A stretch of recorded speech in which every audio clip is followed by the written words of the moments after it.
ইসরায়েলীয়রা শক্তিশালী হয়ে উঠবে, তাই সে তাদেরকে দাসে পরিণত করলো এবং তাদের সাথে অত্যন্ত দুর্ব্যবহার করতে শুরু করলো।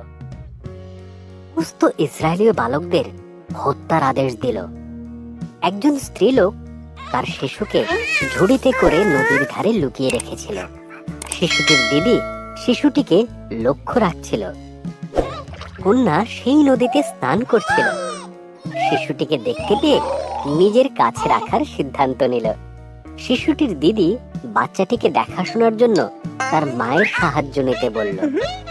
ফরৌনের কন্যা শিশুটির নাম দিল মোশি। বড় হতে লাগলো।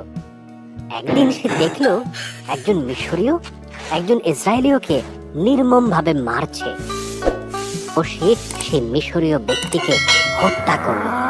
এরপর সে পালিয়ে গেল মিদিয়ান দেশে। এখানে সে 40 বছর মেষ পালকের কাজ করেছিল। সে হোরের পর্বতে মেষ পাহারা দিচ্ছিল।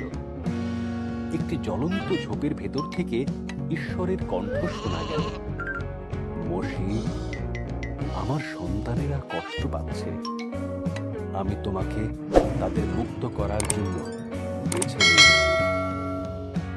মোশে বলল, ঈশ্বর প্রতিশ্রুতি দিলেন, আমি তোমাকে সাহায্য করব, তোমার হাতের লাঠিটা ফেলে দাও। মোশে তাই করল। লাঠিটা সাপ হয়ে গেল। যখন সে হাতে তুলে নিল, তখন সেটি আবার লাঠি হয়ে গেল। তোমার হাত জামার ভেতরে রাখো। মোশে তাই করল। সে দেখল তার হাত গায়ে ভরে গেছে।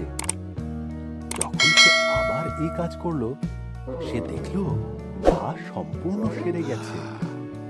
ঈশ্বর বললেন, ফরৌনকে এটা দেখাও। ভালোভাবে কথা বলতে পারি না। ঈশ্বর বললেন, আমি তোমার মুখে ভাষা দেব, তোমার ভাই হারুন তোমাকে সাহায্য করবে। তখন মোশে ফরৌনের কাছে গিয়ে ইসরায়েলীয়দের ছেড়ে দেবার কথা বলল।